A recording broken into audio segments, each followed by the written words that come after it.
Welcome back to another training. In this video, we will be discussing my strategy when it comes to ads. And I do believe that running ads is not as important of a skill as it used to be. What's more important is optimizing your offer and optimizing the creatives. My emphasis is usually on copywriting, the creatives, the offer, more than anything else. The actual strategy for running ads when it comes to interest targeting, lookalike audiences, structuring your ads and campaigns, to me, all that stuff isn't as important as it used to be. The algorithm for most of these platforms, whether it's Facebook, Snapchat, Google, they've become so powerful and refined that it's a lot easier for the algorithm to find your buyers than it is for you to manually find them using different kinds of targeting. So with that being said, I just want to lay out the game plan going forward. We're going to make a quick video here laying out my ad strategy. I want to talk a little bit about funnels again, and some of this may be a review from my earlier training, but I just want to go into detail about direct response funnels, just wrap up a few tidbits and a few key points that I may not have covered in detail before. So we'll discuss those remaining items, and from there we'll really do a deep dive into copywriting. And so those trainings I'm hoping to put out over the next couple months, and I think it will be a really good opportunity for all of you to understand how copywriting is done for e-commerce products and info products. From there, I'm hoping to focus more on my own brand and providing updates there. So I think within the next couple of months, we'll be able to finish up our foundational training. And from there, we'll move on to real life case studies, especially with my brand.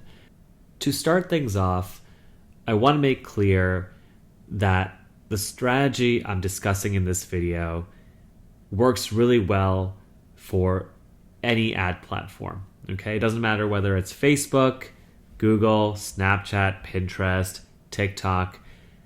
The general structure that I'm about to describe is relevant for any ad platform. Obviously, there are nuances. Every platform has its unique features, but overall, I would say that the principles of this strategy apply to any ad platform. I'll be showing you my Facebook ad account. I'm not going to go as much in depth with the other platforms.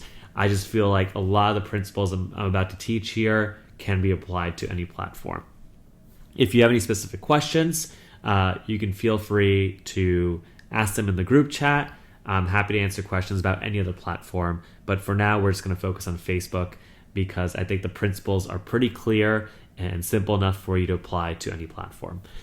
The second thing I want to make clear is that the strategy I'm going to be discussing applies very well, and it works really well for markets, large markets, broad markets, especially with offers that have mass appeal.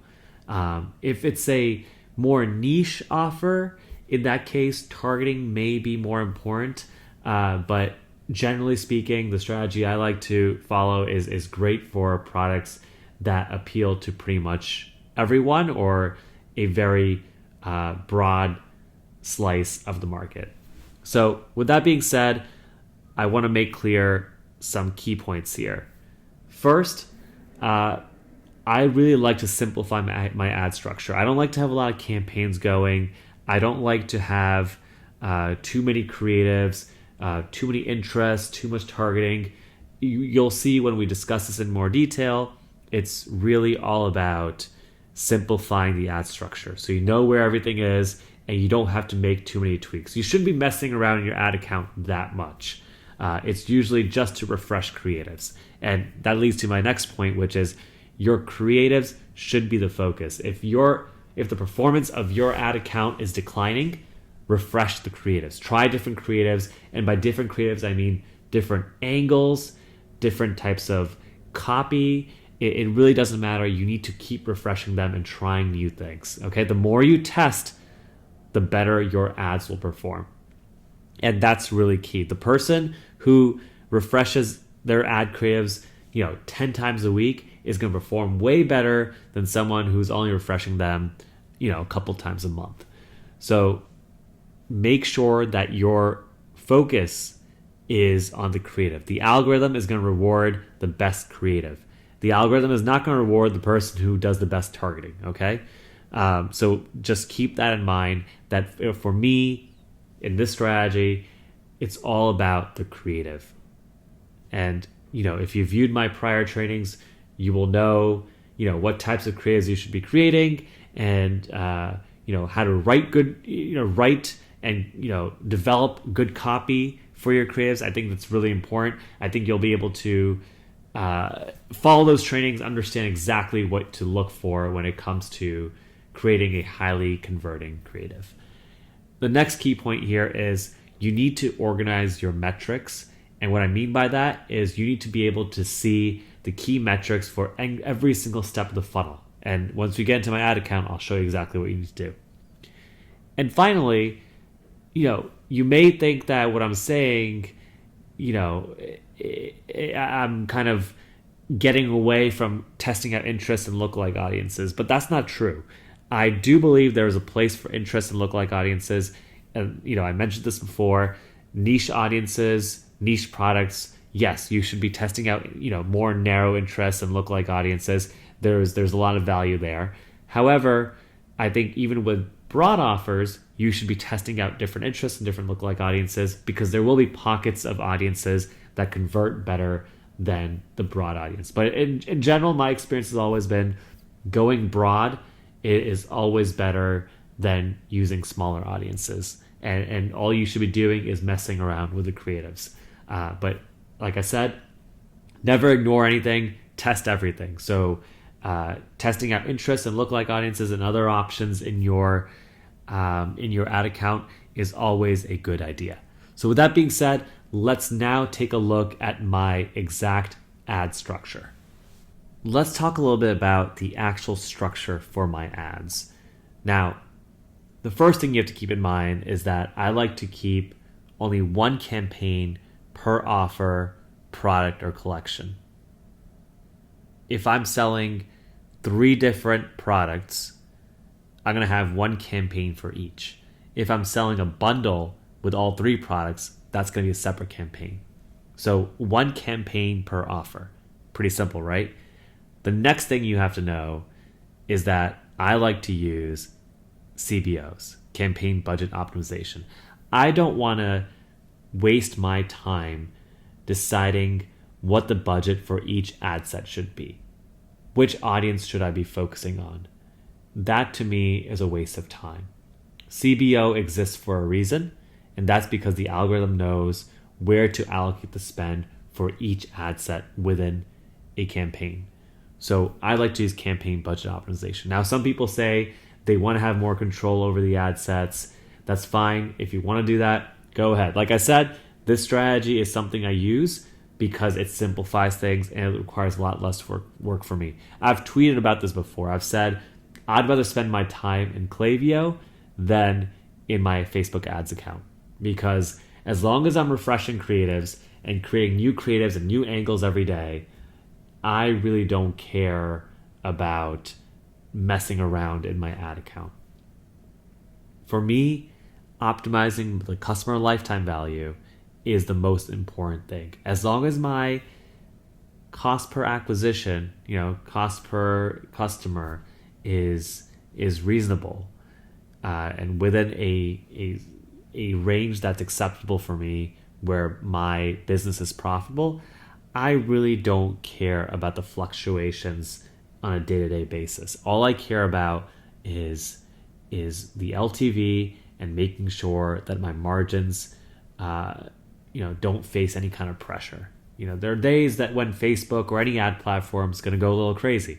You're going to have up days, you're going to have down days, but I like to take the long-term view and look at what the average cost per purchase, cost per customer acquisition is looking like. And if you take out the fluctuation and zoom out and and see what your averages are looking like, you'll see that on a day-to-day basis, those changes don't really mean much. They're insignificant.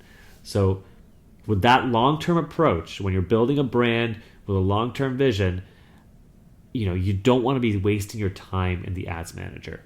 So use campaign budget optimization. If you feel like you want more control, be my guest. But like I said, I like to build for the long term, and I like to focus on things that are going to move the needle. Optimizing my cost per purchase from $35 to $34 is not going to make a difference in the long run, because if I'm dropping a new product every few months or so, my customer lifetime value is going to go up. It's going to go so high, where customers on average are spending hundreds of dollars with my brand, right? If that's the case, I really don't care about, bringing my cost per acquisition down by like a couple of dollars here and there. To me, the upside is with lifetime value. There is the upside to your cost per acquisition. It is capped at a certain amount. You can only go so low, okay? It's kind of like saving money. You can save only so much, but the ceiling to making more money is unlimited. So I would suggest that you keep things simple and use CBO. Next, when it comes to the structure, I like to add 4 ad sets per campaign. And once we get into my ad account, I'll show you exactly what those 4 ad sets are. Within each ad set, I like to have 2-3 ad creatives. And, when you look at the math here, you're looking at 8 to 12 ad creatives. Now, I know there are certain rules when it comes to Facebook and optimizing, right? It's like 50 purchases in 7 days. And that's going to dictate whether your ads are going to be in the learning phase or not. I don't really care about the learning phase so much. Yes, I do want to get out of the learning phase, but at the same time, if I'm doing things right and I have the right creatives and I'm getting sales, eventually my budget's going to go so high, per day, where I'm spending like $1,000, $2,000 a day. My ads will come out of the learning phase anyway. But in the beginning, if you're starting off with a low budget and you're just testing things out, I think it's an okay idea to lower the number of ad creatives to like 1 or 2. So you're only dealing with like 4 to 8 ad creatives. In that case, you can get out of the learning phase a lot faster. What else do I want to say here? Yeah, so I mean, look, you do want to get out of the learning phase. I think it's important to get out of the learning phase. It's your ads do tend to perform better, I would say, but that's going to be the case when you're spending more money on ads anyway. So in the beginning, if your ads are in the learning phase, it's fine. But like I said, if you have the ability to spend more, then you can start off with more ad creatives. But this is, in a steady state environment where, my ads are humming and I'm spending money, freely, I like to have 2-3 ad sets. 2-3 ad creatives per ad set.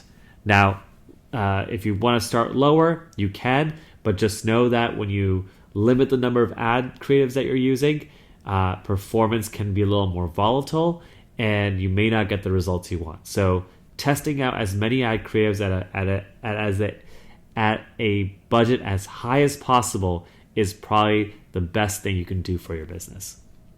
The final point I want to make here, it's related to the budget concerns I've been talking about, but start at $100 a day, okay? Just to make things easy for you guys. Some people are like, oh, $5 ad sets, $5 campaigns, start with 3 $20 ad sets. I'm just going to make it very simple for you guys. I like to start at $100 a day for a new campaign. Even though your ads are going to still be in the learning phase at that budget, just start $100 a day. If you're profitable, just keep increasing by doubling your budget every 2-3 days.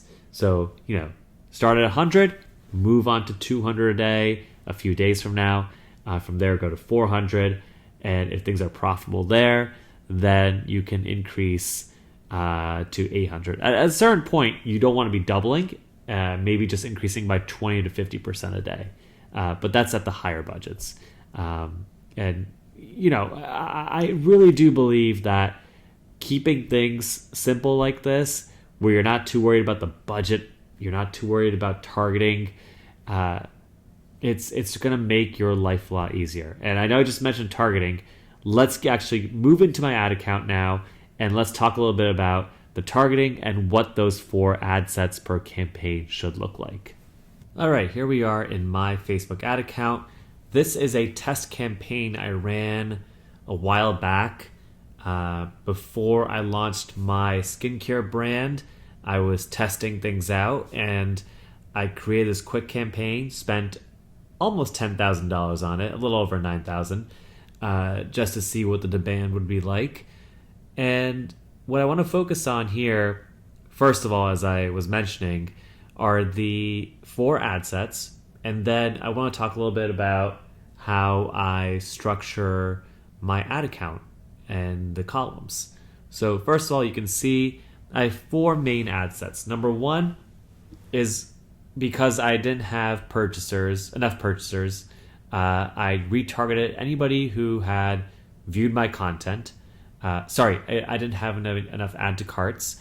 I was only retargeting people who had viewed the content. So that's the first ad set you see at the top. The second ad set is a broad no targeting ad set, targeting all women over the age of 18 in the US. Okay, because that's my audience. I was only selling in the US to women. So I narrowed it down there, but I left it completely broad after that. The third was, again, all American women over the age of 18 with skincare interests. I chose about 2 to 3 interests here just to test things out. I know that skincare is a very big market with mass appeal, so I theoretically could have left this as just a no targeting ad set and just had 2, one retargeting and one no targeting ad set. But I decided to test things out and see if the skincare interests ad set performed any better. And then finally, a lookalike audience ad set. Like I said, I was just starting things off, so I just relied on a 10% lookalike audience for content viewers. Again, I kept it at 10% because I wanted as broad an audience as possible. In many cases, you might want to test out a 1%, 2%, or even 5% lookalike audience, but in general, the broader the better when it comes to audiences. A few other things I want to mention here are that if you do have a more niche offer, then the interests ad set is going to be more interesting for you, because you can definitely filter out audiences and see if there's a specific type of audience, a pocket of audience that will perform better than your no targeting broad ad set. Now, if you take a look at the data here, I believe that you will see that the performance, the ROAS, was generally very similar, 0.9, 0.85, 0.85, 0.9. And, if I'd spent more data, I wouldn't have been surprised to see the numbers kind of completely match up. And this is because of the nature of the offer, right? Skincare, as I said, is a very broad market with mass appeal. So interest targeting is not as important here. And in many cases, interest targeting isn't useful at all. So, if I had to run a test like this again, I probably would just run one no targeting ad set, and that would do the retargeting for me. It would do, target anyone who's interested in skincare. All I would have to do is play around with the different ad creatives. So, like I said, very easy to simplify your ad account by relying on the algorithm to find you buyers. Now, you might be wondering, my ROAS here is horrible, right? It's so low. And what I'll say here is that, if you view my other trainings, it's really all about lifetime value, right? Having an upfront low ROAS is not a bad thing if you can follow up with more sales on the back end through email marketing. So I wasn't too worried here. I actually was not breaking even. I was slightly below break even here. So when I did launch my brand officially, I used different ad creatives, different angles. I updated my website. That's obviously a training for later down the road. But just as a test campaign, This gave me the data I needed because I knew that I'd be getting purchases and this was an offer that was validated. All I had to do was make sure that my lifetime value was high enough. So in this case, yes, the ROS is kind of terrible, but I'm not too worried about it because number one, I'm in a very competitive market. I was running this during Q4 of last year during the election season and at a time when e-commerce was the most competitive, it could have ever been. So I was not too concerned about this performance. I was more interested in validating my idea, validating my offer, and then getting to work to build upon it. Now, the last thing I want to mention here, and before I move on, you can see how simple everything is. It's so easy to do.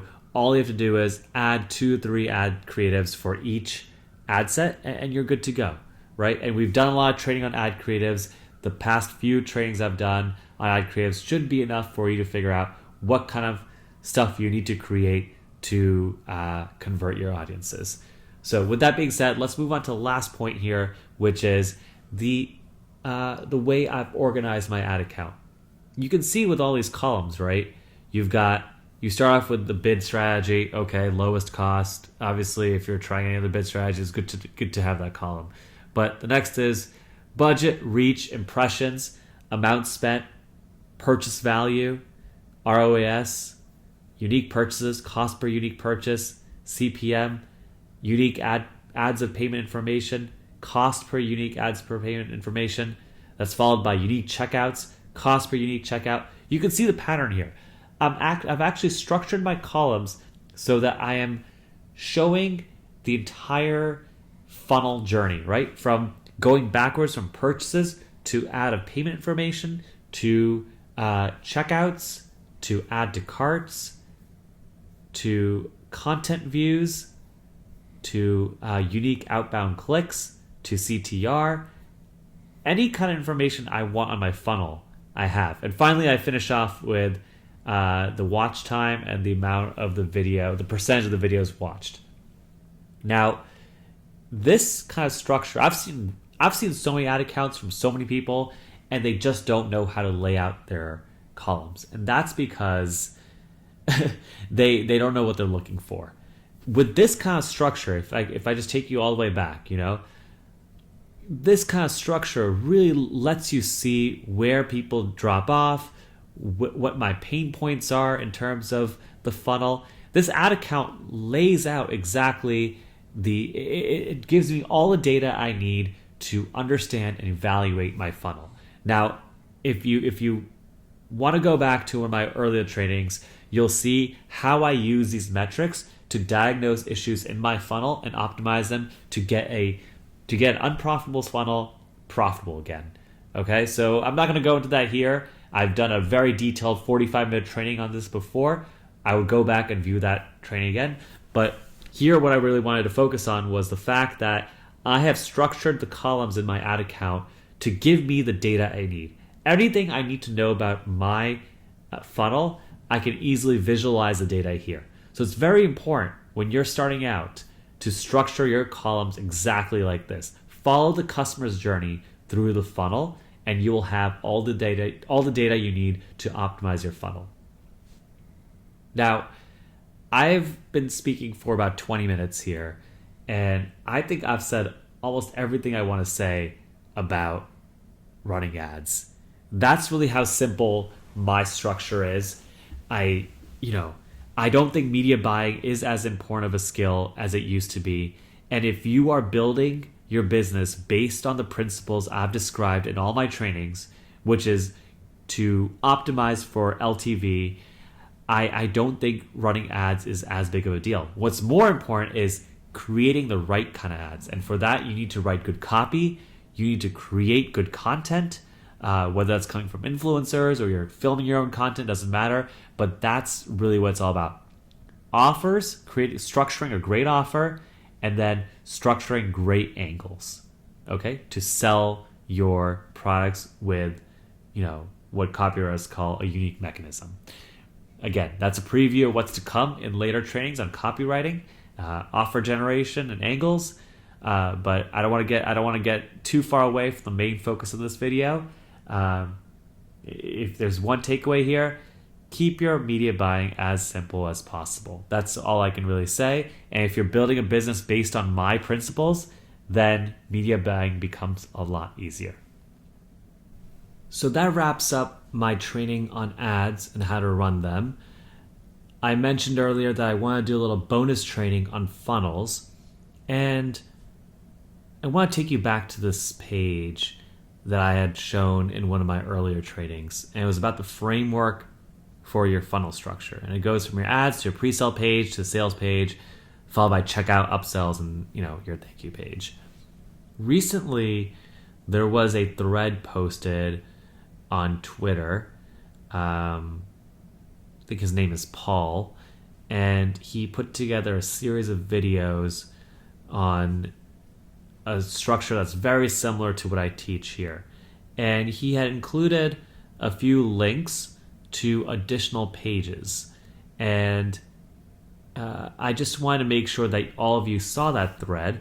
I will link to that thread in the comments below, in the description below, I should say, and add links to the pages that he showed. And one of them was Blissy. If you recall, Blissy, the silk pillowcase, huge opportunity for the business owners there back in the day. Generated lots of traffic and lots of sales. So obviously a good model to follow. But having that advertorial, that page between your ads and the sales page is absolutely critical when you're selling something in a very competitive space. And the reason why I just wanted to kind of provide an update / re-emphasize a lot of the principles we've discussed before is because as a lot of you get started with your businesses, or as a lot of you are scaling up your businesses using ads that are running directly to a product page or simple collection page or home page, I just wanted to flag this strategy for all of you because many times what you'll see is a very high CTR, high click-through rate to these kinds of advertorials, these kinds of pre-sale pages. Obviously, you will have a lot of people who drop off on that page and don't click through to the next page, but the buying intent increases, and you'll see a much higher conversion rate. And when it comes to selling products that everyone else is selling in a very competitive space, having a good advertorial, a good pre-sale page can be the difference between a profitable and unprofitable campaign. So this thread that Paul posted a few days ago really shows how you can take a generic product and put your own spin on it with good copywriting and scale up a product that is very competitive to sell. So I just wanted to re-emphasize this framework here that you should be using pre-sale pages if you're not seeing success otherwise. Let's say you're testing out a product by running ads directly to a product page, like a Shopify product page. In that case, what you'll see is that you may experience better results when you switch from a product page to a pre-sale advertorial page. I think a lot of times you'll see lower CPMs, higher CTRs, and a lot of that's because with an advertorial page, you're not doing a lot of very aggressive direct selling. It's much more nuanced. It creates a lot of curiosity, so you'll see a lot of higher CTRs and much lower CPMs because you're not pushing for the sale as hard. Sometimes you'll see lower CPMs, sometimes you won't, but depending on the angle you've chosen and the actual keywords on your page, you may actually see a decrease in CPMs. So I just wanted to flag this framework for all of you again, because if you're not using this framework, this kind of direct response framework, I think it's definitely worth a try. And for those who are bootstrapping their businesses and need to be achieving a profitable ad spend early on, I highly recommend this structure. So I'll drop a link to the thread he had posted in the description below. He has some great examples there as well that are linked in his thread. I highly recommend that you check it out because it's very similar to the approach I taught in one of my earlier trainings. So with that being said, I think we've reached the end of this training.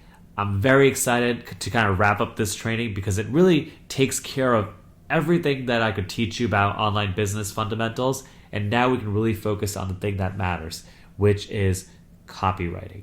And we're going to spend a few trainings on copywriting over the next couple of months and get you really good at selling physical and informational products.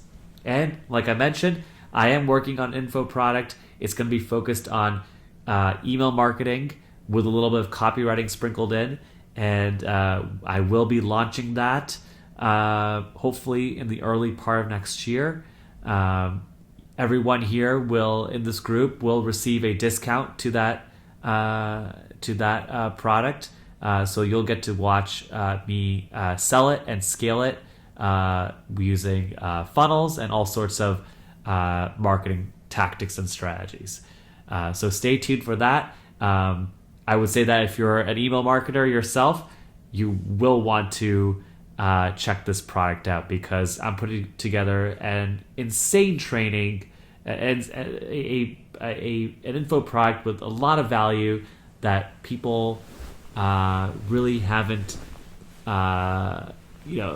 strategies that people haven't really focused on. So I think you guys will really benefit from that product once it launches early next year. So stay tuned for that, and we will be talking very soon about copywriting. Take care, guys.